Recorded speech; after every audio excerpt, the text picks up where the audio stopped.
You are listening to Veggie Doctor Radio, and this is episode number 205.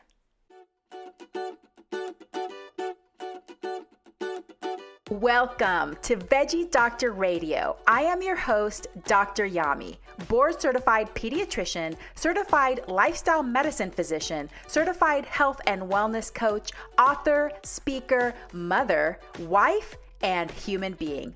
I passionately believe in the power of diet, habits, and mindset in sparking and sustaining well-being and joy in our lives. This podcast combines expert interviews and thoughtful monologues to explore plant-based nutrition, lifestyle medicine, parenting, mindset, and other exciting and fun topics. I hope that these episodes inspire you, uplift you, and equip you with the knowledge and tools to live your best life. Are you ready to get started? Let's do it. Welcome back to Veggie Doctor Radio, veggie lovers. You're going to love this episode with Dawn Hilton Williams. But before I tell you more about her, I just want to remind you that the information on this podcast is for informational, educational purposes only. It is not meant to replace careful evaluation and treatment by a healthcare professional. So if you have concerns about you or anybody in your family's eating, nutrition, or growth, please consult a doctor. All right, this episode is really great. And a few episodes ago, I shared with you my talk that I gave at the Harvard Black Students Association. I can't remember exactly what the name of their association was, Black Veganism. And I had to do a lot of research to put that talk together. In the process of learning more about those issues, I found Dawn through a mutual colleague, and I'm so glad I did because she is just amazing, and I've learned a lot from her. So she gave me resources to check out when I was putting that talk together, and she really has the experience and the wisdom because she's worked in these communities and she knows how it is. She knows how it goes. So I think you're going to learn a lot from listening to this episode. So let me tell you more about Dawn Hilton Williams. Vegucator-in-Chief of Urban Eats, LLC, Dawn Hilton Williams is the author of Flava My Plate, Your Tasty Vegan Guide to Health Wealth, a vegan chef, event producer, food justice activist, and corporate and community vegucator. Recently awarded a $10,000 economic impact grant from Beyonce's Be Good Foundation, Dawn and the Urban Eats brand is committed to the mitigation of food apartheid in communities disproportionately impacted by chronic disease through direct in-community programs, products, and service interventions. Converting personally and professionally to a vegan lifestyle in 2017, Dawn holds a certificate in plant-based nutrition from T. Colin Campbell Center for Nutrition Studies, Cornell, a Bachelor of Arts degree in political science from Virginia State University, is mentored by Milton Mills, MD, and has cooked professionally for over 25 years. And you get to hear all the stuff she loves to cook and eat, and it is mouthwatering. I can't wait to meet her in person and eat her food. Basically, what I want to do is meet a lot of people when I interview them as experts and then just go around the country and have them feed me. My dream come true. So if you want to feed me some delicious plant-based vegan food, just let me know. I'll come over and eat your food. And I'll probably love it very much. So thank you very much. So in this episode, we talk about her journey to plant-based nutrition, how she got there, if she found it difficult at all. We talk about food apartheid. We talk about food deserts, food swamps. I ask her a controversial question, whether promoting veganism is elitist. So you have to listen to the episode to hear her answer. And then how we can be advocates, what she recommends we do to advocate for communities of color. And then we finish up with talking about what she likes to cook and eat, more about how she got the grant she did and her number one tip for busy moms and women of color as they navigate feeding their families. It's an amazing episode, lots of pearls of wisdom. I love her personality, her energy, her passion, and I hope that you will connect with her on social media and support her work. Now, let us welcome Dawn Hilton Williams to Veggie Doctor Radio. Dawn Hilton Williams, welcome to Veggie Doctor Radio. Thank you for inviting me, Dr. Yami. I just love your style and I love your education, what you do. So I just appreciate being on the show. Thank you. Well, I am so glad that I found each other through a mutual friend, mutual colleague. Mm-hmm. And Yes. I found you right at a time where I needed to find you too, because I'm just starting to explore some of the issues that we're going to talk about. And I feel like I have a lot to learn still. So I'm grateful for you, grateful for the work that you do. But before we get into some of that work, let's start from the beginning. Tell me about your journey into plant-based nutrition. How did you get to be here? Yeah, because I was a true carnivore or omnivore. This wasn't something that I had in the plan. I wasn't. So my husband had a health scare. And sometimes it's good to come in on the health side. Apparently, I think it's better for the sustainability of it. My husband had a couple of heart flutters, and that was very concerning to me because my father had a heart attack, died of a massive heart attack after having some other complications and things. And I found him, so it was very triggering and traumatizing for me to find out that my husband was having flutters. So we went to the cardiologist, after going through the process of, getting your referral.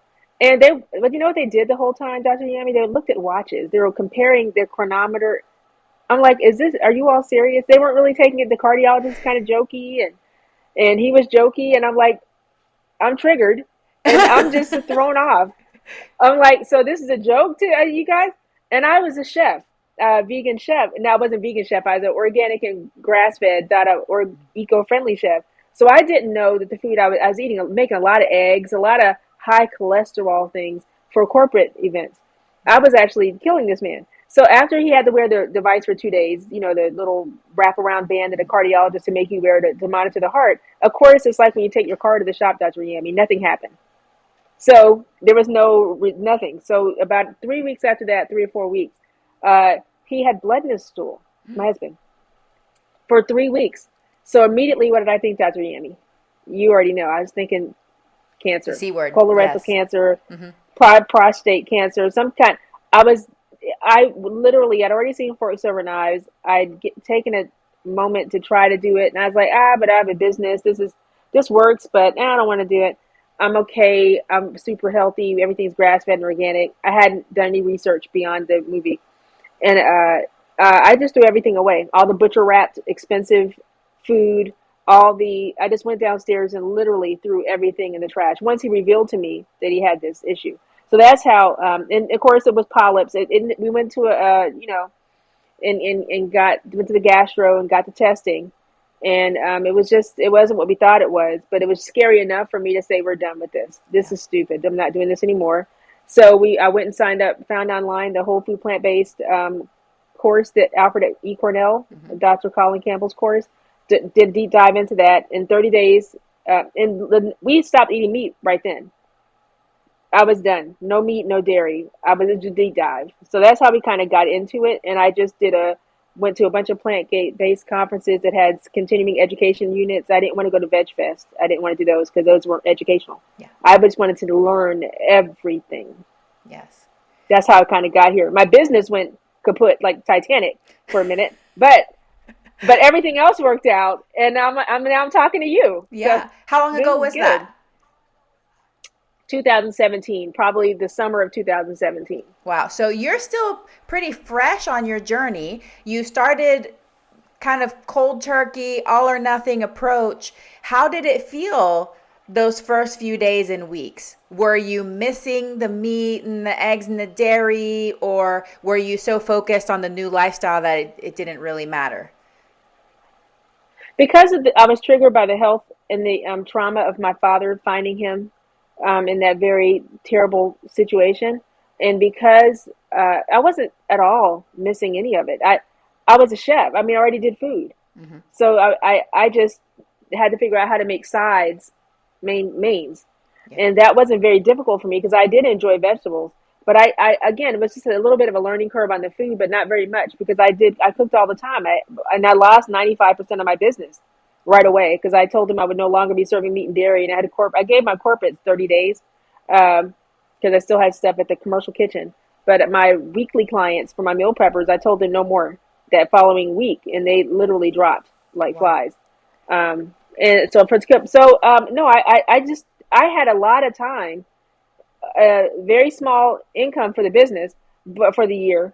But I took an entire year and deep dived. I read every book: Colin Campbell, Dr. Neil Barnard, Dean Ornish. I mean, Michael Greger. Looked at every video Dr. Mills had. I literally went to the conference and met all these doctors. Kim Williams. I mean, Dr. Clapper. I literally was like wanting to be in medical school at that point. I was like, That's I'm just going to awesome. learn everything. You were on a So I missed mission. nothing. I was on a mission because I said this happens in families every day, especially in our community. Hmm. So I was ready to. I had no regrets. Um, I, I started off from a whole food, plant based mindset, and and I didn't look back. How about your husband? What was he thinking during this journey? So we had already kind of played with it, a few, prior because of the forks over knives. He was fine with it because I made all the food anyway. Hmm. Um, did he like that I threw away hundreds of dollars of meat? Not initially, but when I took that Cornell course, I invited him in when I was taking the Cornell course, and I was able to play back some of the clips and share with him some of the environmental impacts and the damage that it does, not just to your body, but to our children's what we're leaving behind for them. He was appalled. Wow. He was very on board. Yeah. So I didn't have any. I had a smooth transition. That's awesome. That's great. Is there Hmm. anything that you still miss from your omnivore days? No, I'm such a good chef. I hate to toot my own horn, but I'm so good. I No, love if there's it. anything, if I want to treat myself to something like an oyster mushroom thing, I'll do a treat. I'm not whole food plant based, no oil. Uh-huh. But I do suggest that for those who have heart disease. I have Hmm. clients that are in disease. So when I have clients in disease, I act accordingly with their needs and respond, and advice. But when I want to treat, I treat myself, but I don't do those.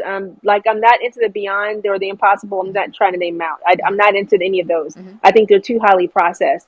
But if I want to hook up a mushroom or do something savory, I'll just add. I know about kala namak and all the black salts. I know how to really work with flavor, so I don't have to. I'm a cookbook author. Now I'm good. I don't I miss love anything. it. That's the best. But Hmm. that's a great place to be where you feel empowered. Like you're like, no, I don't miss anything. But I think what you're Mm-mm. also saying is that when it comes to food, what we like about it is flavor. What we like about it is texture. Yes. It's not that we have to have the animal muscle in there. It's just how can we Right. replicate what we like to eat as humans with plants? And we can do that. What you're saying is you have the skills. You can get that satisfaction from plants because you know how to manipulate the plants, you know how to combine them, you know how to use the spices and the seasonings, and then you're satisfied, right? Absolutely, you're 100% right. And anybody can do it. It's like Ratatouille. Not Ratatouille. It's that movie with the mouse. Yeah, Um, ratatouille. Anyone can cook. Was Yes. that the name of the movie? Yep. Ratatouille. Mm-hmm. Yes, and it's a food too, and it's a vegan food, and on top of Yes. that. So it's like Ratatouille. Anyone can cook. Anyone can do this. It's just that we have to we have to vegetate. That's why I'm the vegetarian. We have to vegetate and remember that it's not that hard. It is all about the flavor. I mean, meat tastes like nothing. Fish has no taste. Chicken Love has no it. taste. If you did it with no seasonings, it would not taste like anything. Yeah, Tofu has taste because we season it. You exactly. know, all of it is just about that. You're 100% right. That's beautiful. I love it. Well, I want to come back and talk about your business and what you do as a vegucator, but I want to lay the foundation, the groundwork for talking about these very important topics. So, can you describe for us or define for us what is food apartheid? So that is one of my passions, really, because I thought about families and how impactful all this is in our BIPOC communities, and especially Black and Brown communities in the BIPOC diaspora. And it's really easier to talk about what a food desert is and what. So I want to kind of touch on that if you don't mind, Dr. Yami. Is that okay? Go for it. Okay. So a food desert, it's kind of a when you say food desert, it leaves so much off the table, Yes. right? So, and it's insulting to the community because it's not a desert. When I think of a desert, I think of a barren wasteland that doesn't grow, nothing grows there. It's kind of dry and sad. And when you go into to our communities, it's full of life. Our communities are full of life, and they're naturally full of life. And food deserts aren't natural in any way. So a food desert doesn't really represent the community. No one that lives in one thinks it's a food desert. They just think that, grocery stores aren't over there, and it's surrounded by food swamps more so, fast food and junk. Um, they're very people are happy in community, because but food apartheid allows us to kind of go over the larger umbrella of the systemic reason why food deserts occur in the first place. Those oppressive and systemic reasons like redlining, zoning practices, unfair lending practices. This is how we got to these neighborhoods and these areas where these businesses don't want to put a store there, because you oppress entire groups of people based on unfair things. Yes. And it's systemic, and it's so that's really food apartheid allows us to get to the root of the problem and talk about how we got here. Just like health, you can't just do the band-aid. You've got to get to what got us here so that we don't get there again. So that's what food apartheid really is good at doing: getting to the root of the problem of why we have these oppressive systems and dismantling them from the base of the problem. Yes. When it comes to these stores, yeah, just putting a grocery store in a neighborhood is not going to make it not a food desert. You got to address a lot of other issues. There are tons of other issues related to it. Yeah. No, I love how you helped us differentiate that, because it's true. The issues are so foundational and so systemic that it's not just okay, this is lacking. It's why is it not there? Why have the systems been Mm-hmm. created so that there's actually some stores that have these non-compete clauses. So if one leaves, another one can't come in for like 15 years or something ridiculous. I mean, these things that I never Right. even had heard about that was Right. legal. Like, how is that even legal? So and Mm-hmm. just like you said too, with the food deserts, how that's unfair to use that terminology.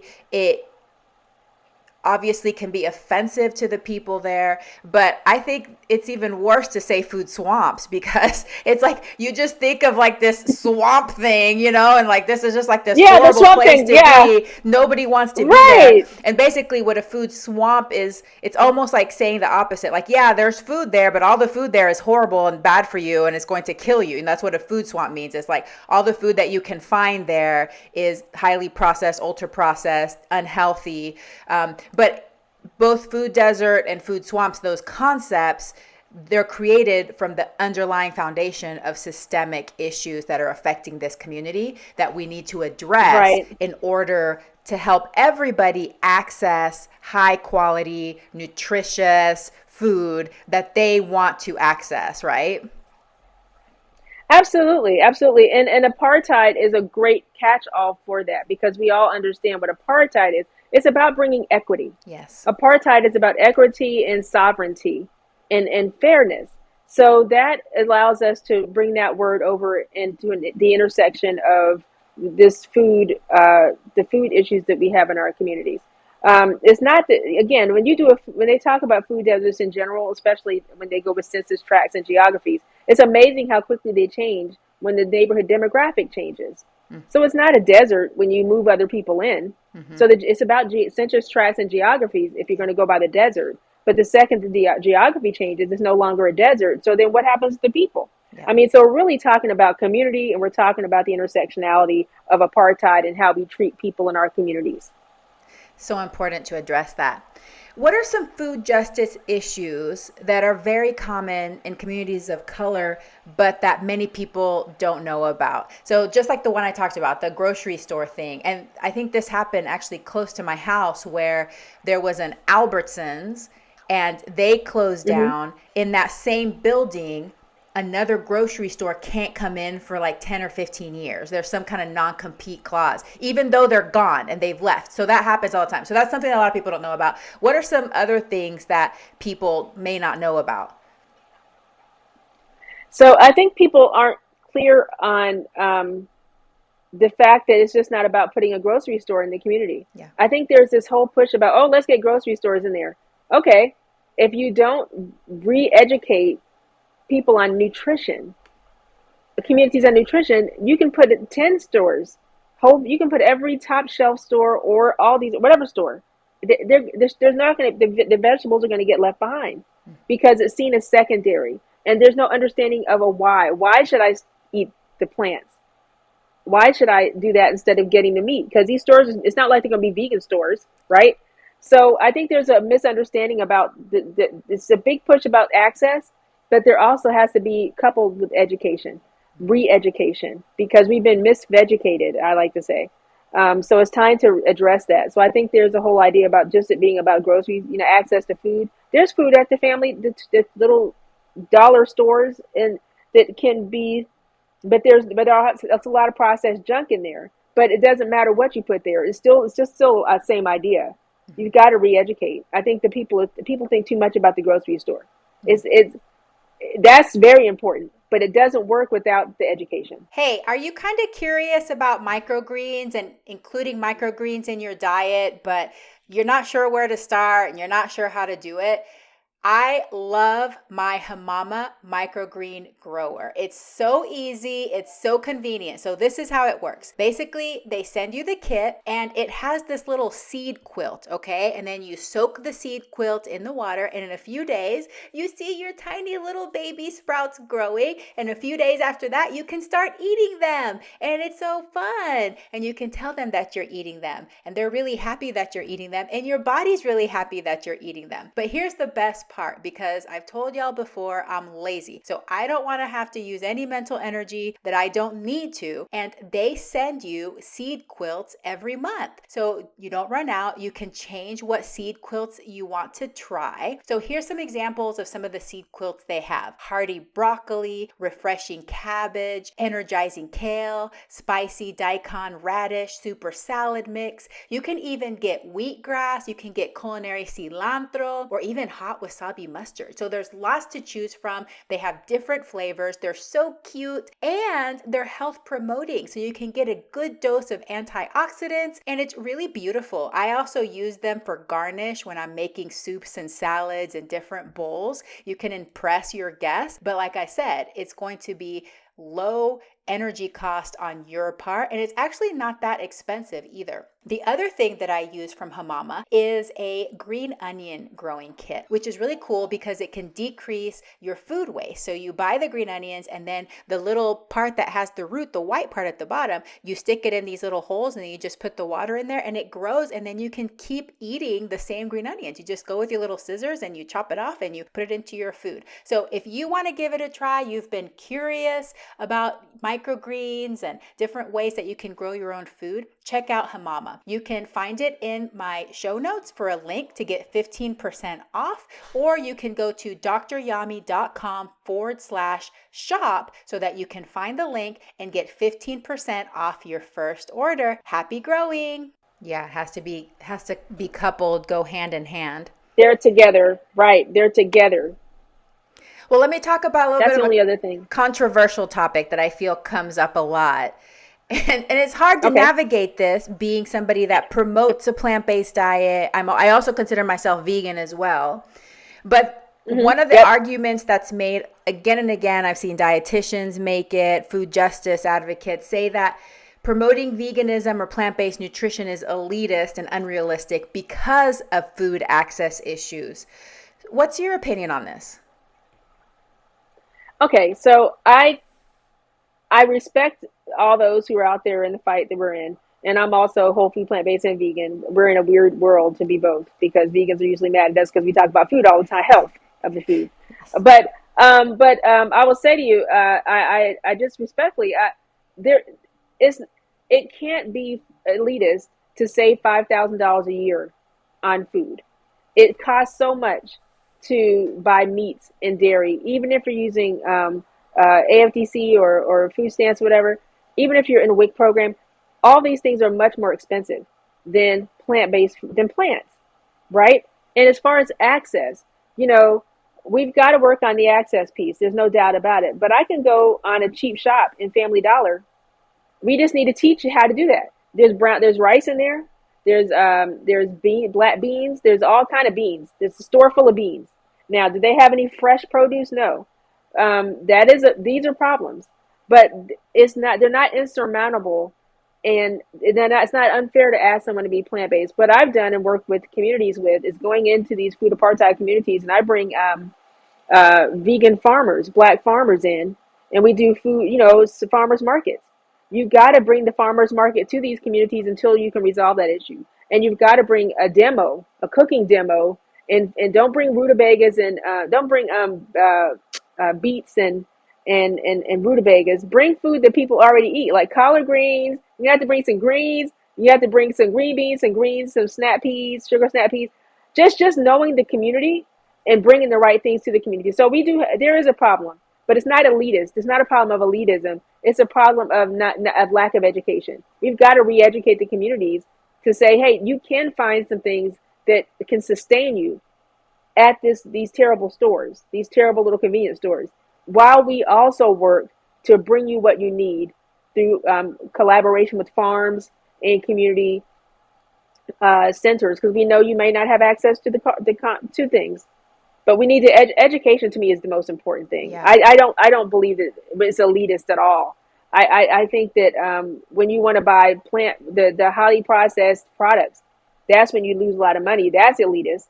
Yeah, because you're going to find those in the highly processed frozen aisle, and those aren't going to be at the store. Mm-hmm. But we're not advocating for that. We're advocating for grains and greens and vegetables and fruits and nuts. You can find nuts, beans, legumes of all kinds, dried and canned at these terrible stores, and rice. Yeah.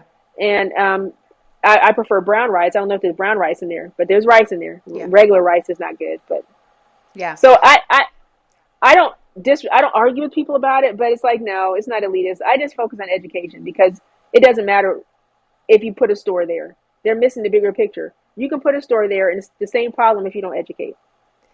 Well, I highly respect your opinion because you're in there. So you're working with these communities, but Mm-hmm. you also have this perspective of valuing health and valuing longevity and having an experience within your own family that has empowered you to learn, to gather the evidence and say, okay, what I can control in my life, what I can control for my family is bringing in these foods that are high in fiber and high in antioxidants. This is how I've learned to do it. I have this experience as a chef. This is how I learned to do it. Now I can go into these communities, work with the community, just like you said, meet them where they're at. We already know about collard greens. We already know about green beans. How can we work with the foods of our culture, the foods that we're familiar with, and turn it into something that's health promoting, nourishing, filling, satisfying, and is going to give us well-being and longevity because everybody wants to feel good, right? We all want to feel good. Right. How do we do that? So it's just a matter of, it's just very grassroots. It's really basic. So instead, everything, the best things that have ever happened with regard to social change have come from grassroots starts. Right. And we've got to do a grassroots approach. Community. It's just a long haul. It's community by community. Everyone that we know, especially African Americans, people of color, have disproportionately lost people.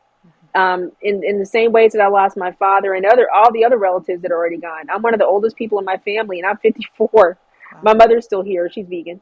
But everybody, a lot of my father's side of the family is already gone, But the point is, it's just a long haul. How do we do it? We've got to go in there and do cooking demos, Dr. Yami. We've got to go in. We've got to be intentional about getting grants, looking at grant. There's plenty of grant money. USDA has a lot of grant money. A lot of us aren't looking at it. We're just kind of ignoring it. You can't do everything for free, but certainly you can get. There are grants that are available to help communities. The people that sell meat are the ones, chicken, and they're selling chicken and lean chicken and going in there doing these demos. They're selling those ideas and curriculums to the USDA and submitting grants. And a lot of us plant-based chefs or vegans or vegan people are not doing that. They're ignoring those altogether, and they're just complaining. I'm an activist person. You've got to take action, and it's got to be grassroots, and it's a long haul. We've got to find partners. We have to partner with farms. There are a lot of farmers coalitions, and there's a National Black Farmers Association. There are a lot of different ways to partner. They want to help the community too. We just got to find allies. Like you and I are now allies through Aaron. I mean, you just have to work with your allies and make sure, and don't feel competitive with them. We are all in this together to help people, right? So I just think it's just going to take a lot of work.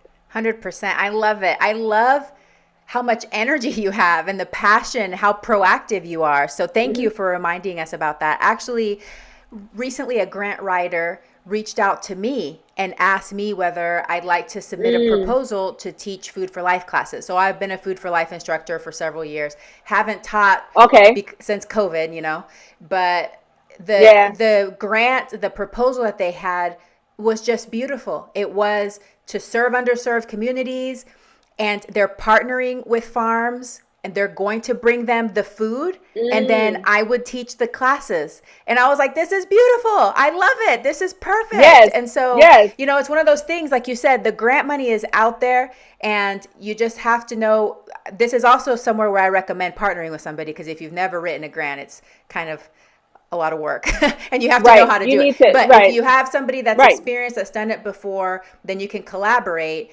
and find funds so that you can do some of these projects. Well, for people, Dr. Yemi, Dr. Yemi, I have a little point on that. So I worked for the city of Charlotte for 12 years before, leaving and moving to Greenville and all that, before I married my husband, all those things. And I worked at neighbor development. One of the things that we did was, there are a lot of, they help you with grant writing. I wrote grants. I'm a professional grant writer, so I had no problems there, and had done that and helped communities do it. But there are so many those grants. They have people that you can call that will help you through the writing. They won't help you write your curriculum, but they'll help you properly submit the grant so that your scoring will be at least average. And you just have to have a strong program. People had to work on their programming and writing of curriculum. We tend to just say, "Oh, we've got this great idea." No, curriculum, program, time, all these things, budget, all of it matters. So we just have to be very intentional about that. And then grants aren't that hard. Listen, I've written $5 million grants. I've written $10,000 grants. I've written $5,000 grants, $500 grants. They're all the same. Details. You got to look at the details. You may not want to do that. And if you have residual income, the extra money to go ahead and pay somebody to do it, that's fine. But it's not that hard. It's detail. Unless your program isn't strong. So you've got to build a strong program with the curriculum. Listen, I've taught people in neighborhoods right in the area where I am now to do that. Dawn, you're an amazing resource. I love you so much, but I'll say the word details, that's where it gets me, because I am not detail oriented. Yeah. So immediately when I think of a grant, I'm like, oh yes, like 30 pages, 30 pages where you have to have all these details. I'm a big picture person, so I want to give you my idea and infuse the passion, and then have somebody else write the details. Gotcha, and that works. But you already know that.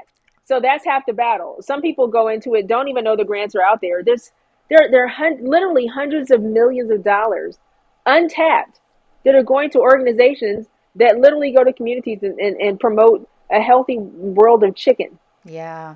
Where it was they do it. And it's not their fault. They're doing that. They don't know any better. Just like I didn't know any better when I was running around being the eco grass-fed lady, going on TV, telling people, showing them how to make Parmesan crusted chicken, when it was horrible for them. Yeah. So, I mean, it's just a matter of us knowing where to access resources and knowing what you don't know. You already said, Dr. Yemi, that's not your strong suit. You can save lives and you can do big picture, but that you're not writing that grant. But you know that. But you have that passion. So people just have to identify and understand what their strengths are and then hire people that can do what they can't do. Yeah. And if you can't afford to do that, then you'll have to spend time. Yeah, or just partner together, with people that have that strength. Partner. But it's just so Yes. important that you're bringing this awareness. This is so, so important because I haven't heard anybody talk about this before. And then I just had that recent experience, and I've been part of projects that were funded by grants before. And it is, the money really is out there, but you kind of forget about it. Mm-hmm. So I think that's really important. Well, I'd love to know Yes. what other tips you have for what things we can do as regular old people living in the world to advocate for food justice in our country.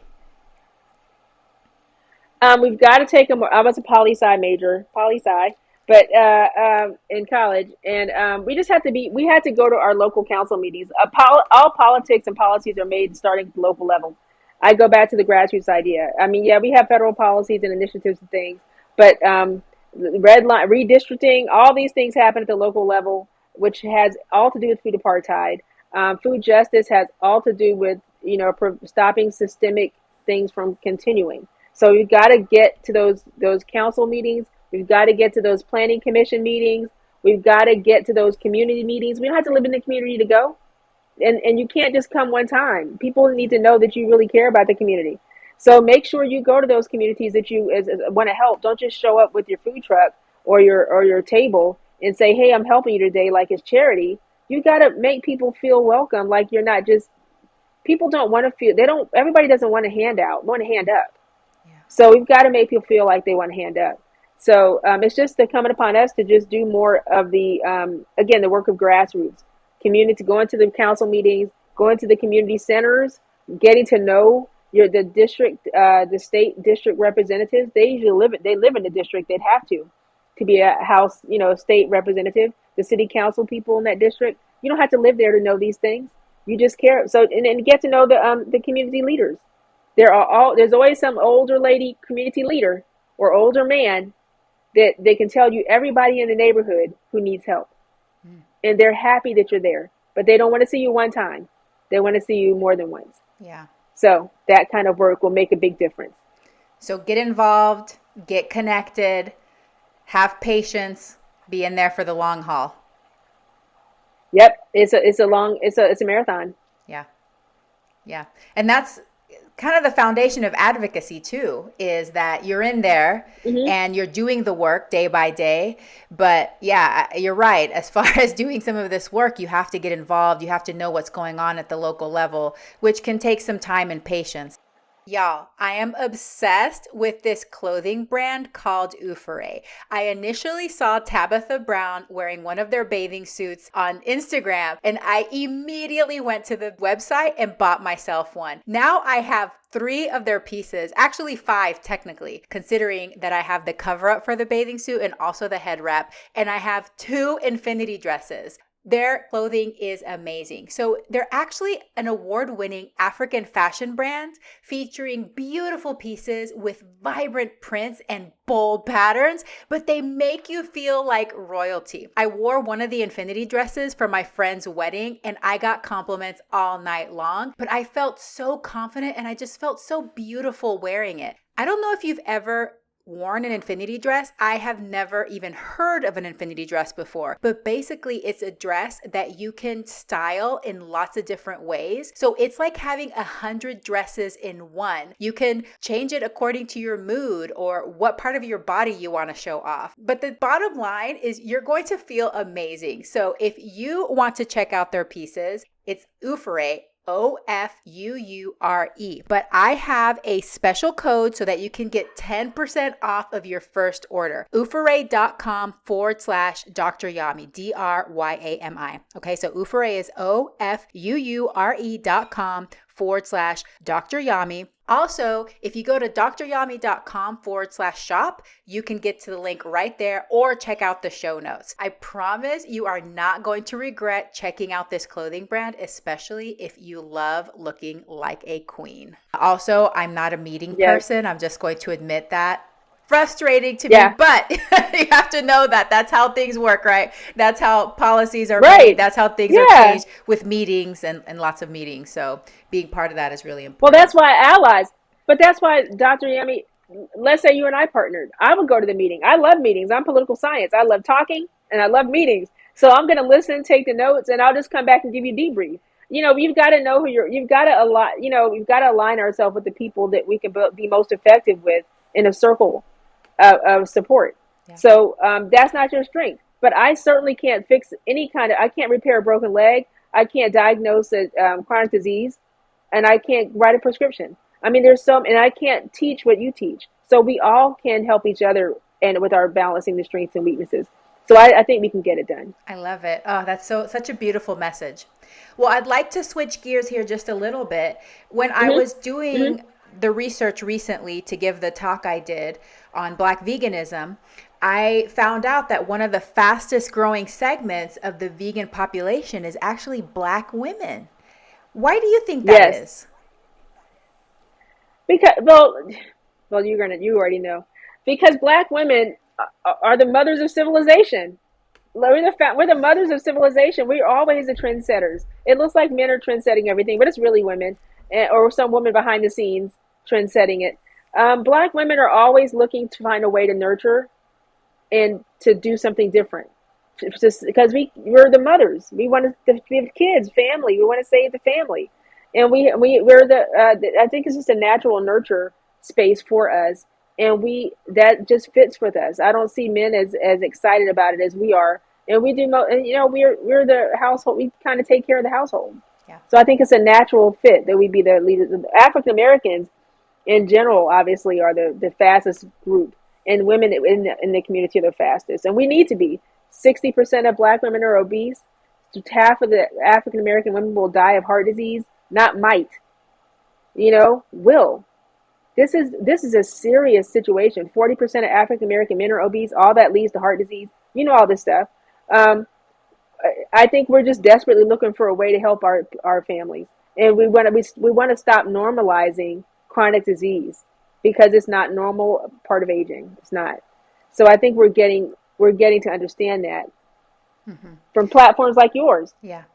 That's part And of the reason we're understanding it. yeah, and I agree. It's just that image of the mother hen, the caregiver, but Mhm. also leadership, taking this role of Mhm. leadership as women and saying, I'm going to learn about this, I'm going to try this out, and I'm going to spread the message and I'm going to help other people and Yep. give them this gift that keeps giving. It's not just you give this gift and you open it Yes. once and you toss it to the side.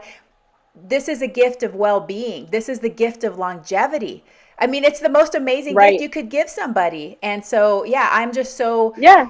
so happy that this is happening and that this evolution is happening and that more women and more women of color are waking up to this message. It's just such a beautiful thing.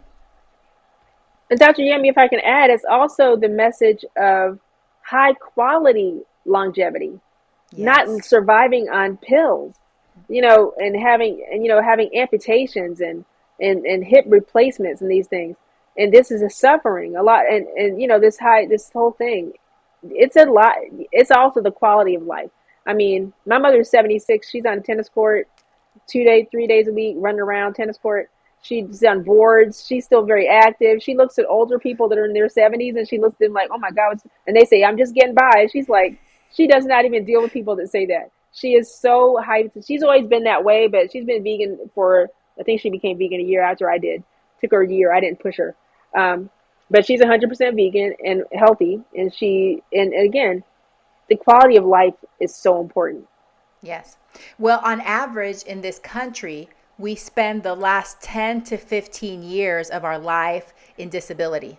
So, meaning, you're Wow. having problems getting around, you're having difficulties with your day to day living and tasks. And I think that most people don't want to live that way. When you think about being in your older years, you're thinking about being with your grandkids, your great grandkids. You're thinking about enjoying, savoring, not being in pain and feeling like, you're just ready to go out. And that's happened to me before. I remember, I'm very passionate, obviously, and I love talking about longevity Mm-hmm. and empowering people to feel like they can do this. And I was at the grocery store checking out one day, and I mentioned something to the checkout clerk, and I was like, yeah, something like, don't you want to live till, I don't even know how I worded it, but the look on her face immediately was, no, there's no way. I don't want to live past 70. I'm on, I don't know how many medications. My hip hurts, my knee hurts, I'm depressed. And I was just like, Wow. wow, I did not expect that. I didn't even know what to say. But there's a lot of people that live in that world and they don't feel empowered. They don't feel like they have any ability to change that. And they are just ready to check out, which breaks my heart. So, That's the systemic part. That it's not just systemic oppression in communities of color. It's systemic on a market. I mean, the entire way that food is marketed and health is marketed, it's like it doesn't make you feel like there's a chance. yes. The larger, the predominant lobby groups are not ones who are promoting health. They're promoting, profitability, and it's a capitalist society. I get it, but she has no hope because her mom was sick, her aunt was sick, her dad was Alzheimer's. She doesn't want to be in a bed and watch people watch her die. Yeah. So that's probably why she feels that way. But that's because she's normalized it. And we've got to make that abnormal. There's nothing normal about dying of a heart disease or Alzheimer's. These are not normal things. These are things that we've normalized because of the way our society embraces nutrition. Wow. Don, what do you wish more people knew? I wish more people knew that that little plate, the government plate, my plate thing, was a total farce, and that you can you reduce your risk factors of chronic disease on a plant-based lifestyle. I just wish I could get people to know that you can make a difference in the lives of your children, and you can make a difference in the generations to come by just making a little bit of a change. You can save money. I just wish people knew what we knew, Dr. Yami. Yeah. I mean, we didn't start. I don't know that you. I didn't start out vegan. I mean, it was again 2017 for me. Um, but I'm saving, helping. My footprint is smaller for my grandchildren to come. I don't have grandchildren yet. My carbon footprint is smaller. I'm not taking a part of a system that it harms the environment, animals, and the planet, and people. I'm not a part of that system, and I'm a part of the system for positive change. And I want more people to know that they can be a part of that too. So beautiful. Well, tell me more about this vegetation and when did you start doing this? Were Ah, you educated. were you active in teaching and educating even before you were vegan, or was that something that took off after you made your Yes. transition? Unfortunately, I was doing that before when I was selling uh, the carcasses and corpse animals. It was terrible. I was teaching people how to make what I thought was healthier food. Urban Eats name was still Urban Eats, and I was selling these demos, cooking classes. I wasn't doing demos. I was doing cooking classes. I was doing demos on TV, and I would go to corporate groups and teach them how to make stuff and show stuff. And yeah, I just flipped the whole thing around. So that's how it kind of started. It started when I was in the omnivore world, but I just when I made flip the switch, and I began to hone. I decided to do the cookbook because I had to learn so much about food. Then I started about meal prep. I became much more um, learned about the vast variety of plant-based foods. So that just motivated me to write a cookbook and do more demos. And I do more public speaking now. I go and do conferences and do talks about. I especially focus on BIPOC communities and how to transition those communities. Um, but that's kind of what Urban East does. We do health summits where it's clinical and culinary, because you can't have, it's just like community. You can't have one without the other. You can't go in there and do a veg fest and then not have a doctor or some medical professional there to talk about the benefits of the lifestyle, because people won't come away with a why. They'll just eat the food, have fun that day, and leave. Mm-hmm. And that is not how you get people to have a sustainable change. So I love bringing clinicians together with the culinary side and making that work for the audience, just if it does nothing more than feed them a bit of information. I have one coming up April 30th in Greenville, an Ed Summit. But all this, we do coaching. Urban East does coaching, education, demos, all things having to do with radicalizing wellness. I love it. So great. With so I want to know, you mentioned earlier mushrooms, and that's one of my favorites too, but I would love to know some of your yeah, favorite go-to foods that you like to eat commonly.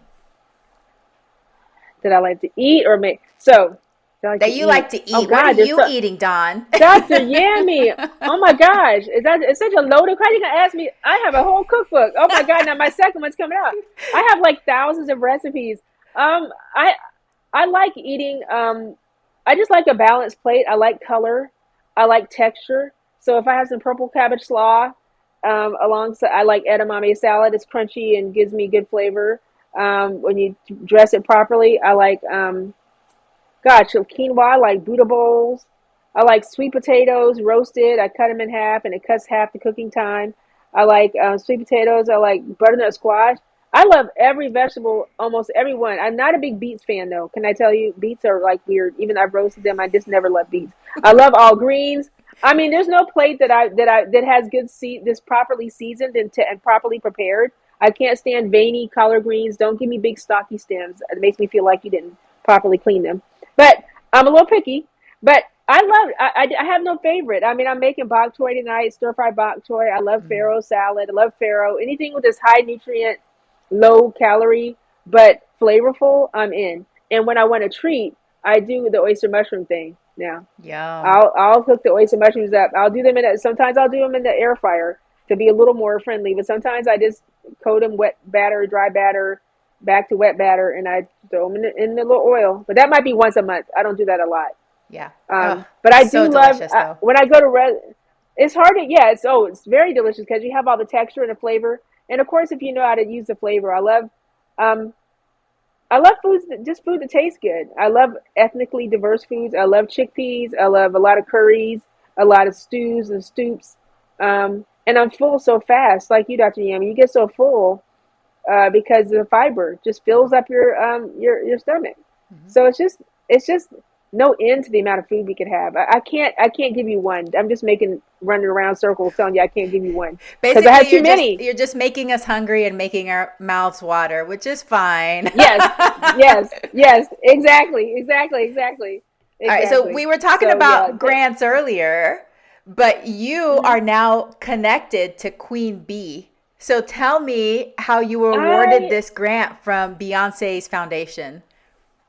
Yeah, see, there we go. So Beyonce's foundation, the Be Good Foundation, was looking to support community during COVID, and that's why you have to be on the lookout for grants. And there was a grant um, called the Economic Impact Award, and it was $10,000. And I was sitting in my car. I was like, oh gosh, the deadline is today, or I think the day before. I normally am on it, but I had a lot of presentations and I was busy for a week. And then I was like, oh my God, I'm going to lose this time. Because you don't always find it 40 days in advance. Sometimes you find it that week. You had to have a curriculum. That's why you had to have your stuff. So you can always just roll it out. So I got it in 2 hours. I sat in the car, did the grant application, did a video, pulled the video that I already had in content, put that on, and I got a call. I got an email like 2 o'clock in the morning. It was obviously another coast. I got an email like whatever time I saw it in the morning, and it said that I won. I was a recipient of this grant. I heard round 3 grant recipient, and I was like, did this? And I had to wake up my husband. I was like, Anthony, did it say I won? Because I can get other grants. They're different. They're scoring. I'm like, but I just won the Beyonce grant. Did I win that one? Um, and then I got to know that they were very moved by what we were doing in community, and they keep up the good work. There was a personal little blurb about that. I was very excited, and then I didn't have time to really post it because it took off on its own by 8 o'clock that morning. So that really was helpful, and I was very appreciative that Beyonce. People say a lot about celebrities and they don't do stuff. I mean, she didn't want anything for it. She didn't publicize it. It got publicized through Veg News and other Live Kindly. She did not publicize it herself. She wasn't looking for that. She just wanted to help. And the check came in the mail, and it was through Hello Alice, which is NAACP's grant source funding. And there are a lot of grants that that are there at Hello Alice, and I'm on that system. And they sent the check, and it was that. That's amazing. And I was like, Congrats. yeah, it was so cool. I was like, oh my God, Beyonce sent. Oh, it's cool. I should not cash this check. It wasn't an actual check. It was like funds transfer. Right, right. But But still. the ID, the letter, I was like, this is the Be Good Foundation. I wonder if Beyonce like looks at my stuff and just doesn't hit like because she can't do that. I wonder if she's looking because I do a lot of food on my Instagram. So I was just excited about it, and I wish I could have thanked her personally. But thank you, Beyonce. If you ever watch Dr. Yummy and I, we were happy to come visit you and teach you some stuff. You and Jay, Absolute anytime, literally, like right now if you want. anytime. We'll stop. Yeah, we'll go. I will We're drop ready. We're everything. ready for you. Yes, Oh, we are that's on so the way. amazing. We are.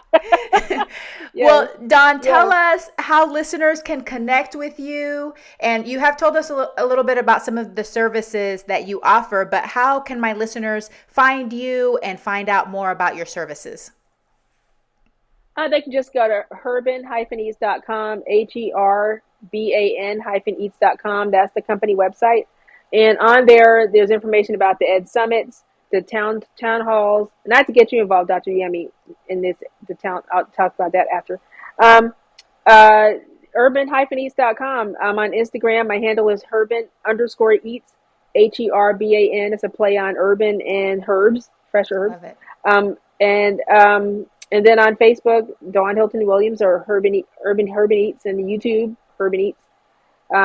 Just find me, and all the services are there. You can get my cookbook there. You can go to Amazon and get Flavor My Plate, your tasty vegan guide to health wealth. You'll find me. Just type it in, Dawn Hilton Williams, the Vegucator.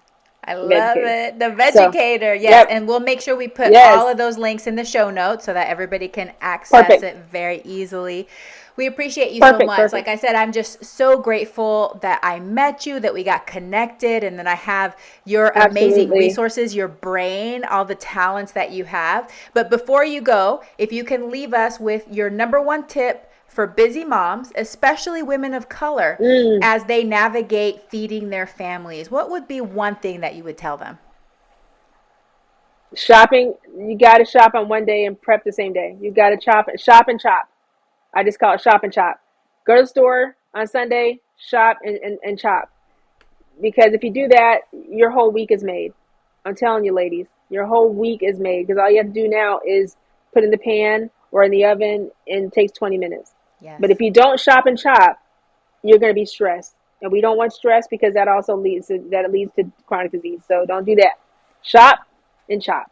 I love that.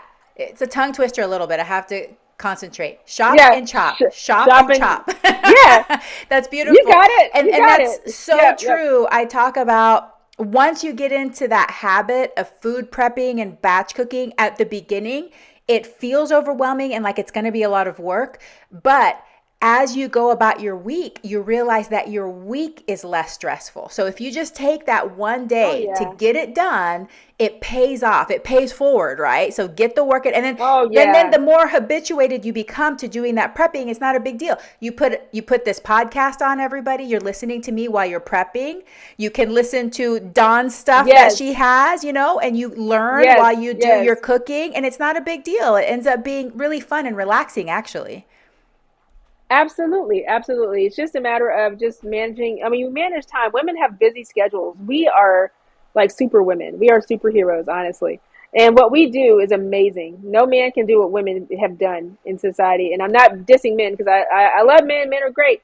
But women carry an extra burden of also having to take care of the family. And literally, this saves us time. Mm-hmm. It literally, just like we manage at work and we can manage teams and we can manage staff and we can manage the household, it's so very easy to also manage that shop and shop. It saves you time. I And love that's what we it. want. We want to save time so we can spend it with our families. That's beautiful. I will definitely quote you on that one because that's a good one to remember.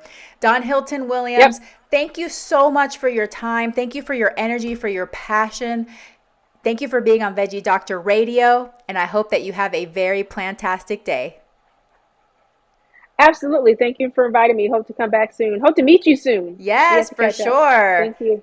Yes. What a treat to get to meet and converse with Don Hilton Williams. She is an amazing resource and just has so much knowledge and experience.